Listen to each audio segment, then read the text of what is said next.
Rejection is one of the most painful emotions a human being can experience.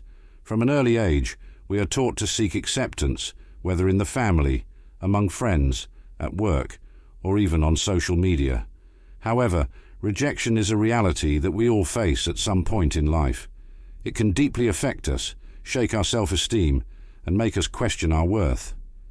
But what does the Bible teach us about how to deal with rejection? And more importantly, how did Jesus handle this emotion?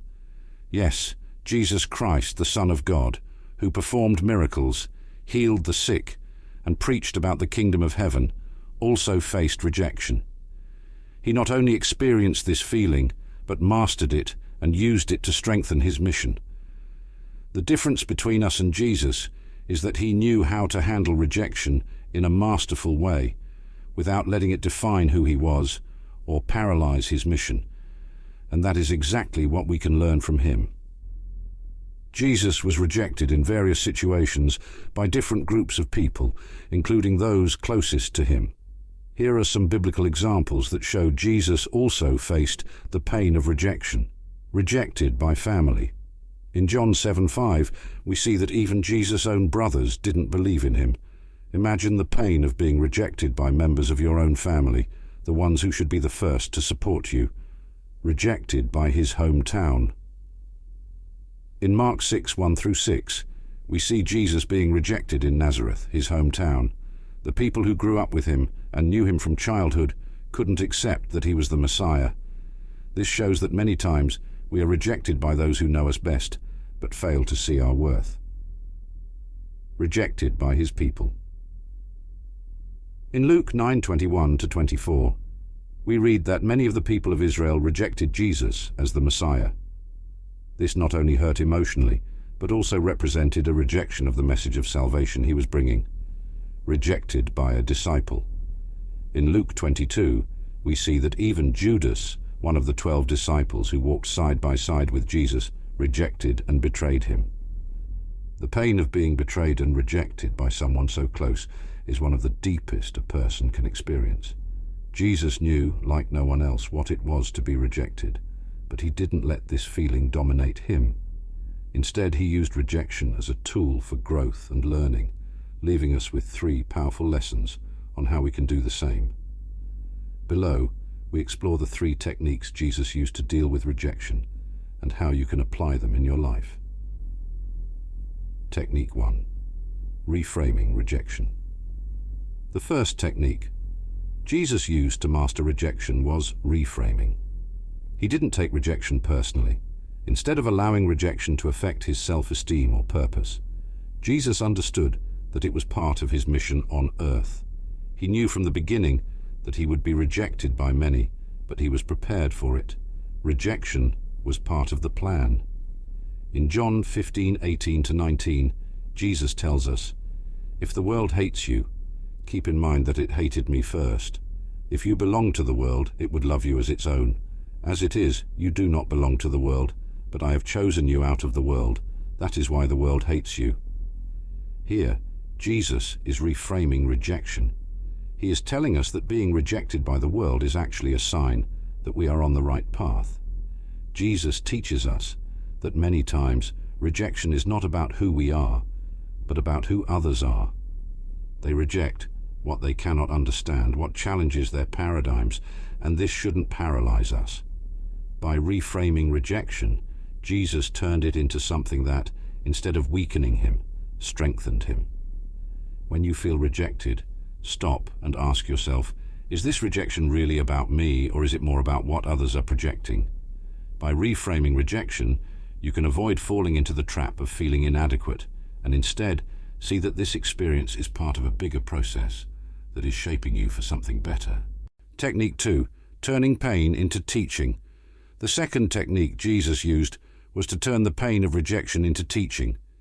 He knew that rejection was something everyone would face at some point, so he used his own experiences to teach his disciples and prepare them for what was to come. In Matthew 10:14, Jesus instructs the disciples, "If anyone will not welcome you or listen to your words, leave that home or town and shake the dust off your feet." Jesus knew that his disciples would be rejected in many cities, and by giving them this instruction, He was telling them not to be discouraged by rejection, but to move on. He used his own pain to teach a lesson of resilience and persistence. Jesus also taught that rejection can be an opportunity for learning. Every time he was rejected, he took the moment to teach something deeper about the kingdom of God. He used rejection as a platform for his ministry. In the same way, you can turn the pain of rejection into an opportunity for personal and spiritual growth. Instead of letting rejection define you, use it as a catalyst to become stronger, wiser, and more resilient. Learn from each experience and ask God what He wants to teach you through the situation. Technique 3. Shielding yourself in purpose. The third technique Jesus used to deal with rejection was shielding himself in his purpose. Jesus was fully aware of who he was and the mission he had to accomplish. He was so focused on his purpose that he didn't allow rejections and betrayals to distract him. His mission was clear, and he knew that no emotional obstacle or rejection could prevent him from fulfilling it.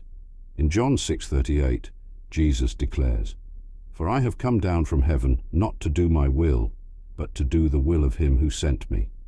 This clarity of purpose gave Jesus the strength needed to keep going, even when facing the most painful rejections. He knew that his mission was greater than any criticism or betrayal he might face. This technique is a powerful reminder for all of us. When you are clear about your purpose, when you know why you are here and what God has called you to do, rejections lose their weight. They become only minor obstacles on a path that leads to something much greater. Shield yourself in your purpose. Reflect on why you are where you are and what God has planned for your life. When you keep your focus on the purpose God has given you, no rejection will be strong enough to make you give up. Like Jesus, you will be able to move forward with confidence, knowing that you are fulfilling a greater mission. Conclusion: Jesus and rejection, lessons for our lives. Rejection is something we all face, and Jesus Christ himself went through this painful experience several times in his life. However, he didn't allow rejection to dominate him or divert him from his path. He showed us that it is possible to master rejection, reframe it, turn it into learning, and shield ourselves in the purpose God has given us. Jesus not only felt the pain of rejection, but he gave us a clear example of how we can overcome this emotion.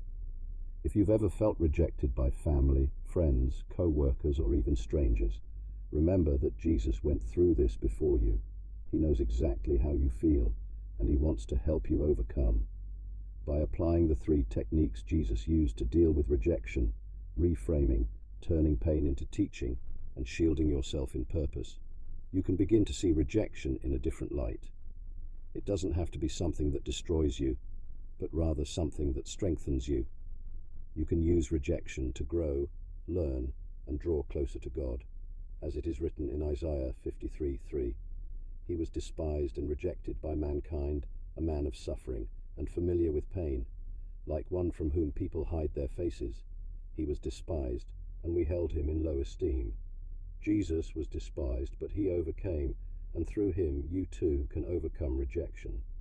Today, make a conscious choice to deal with rejection as Jesus did. Don't let it define who you are. Instead, use these experiences to propel you toward the purpose God has for your life.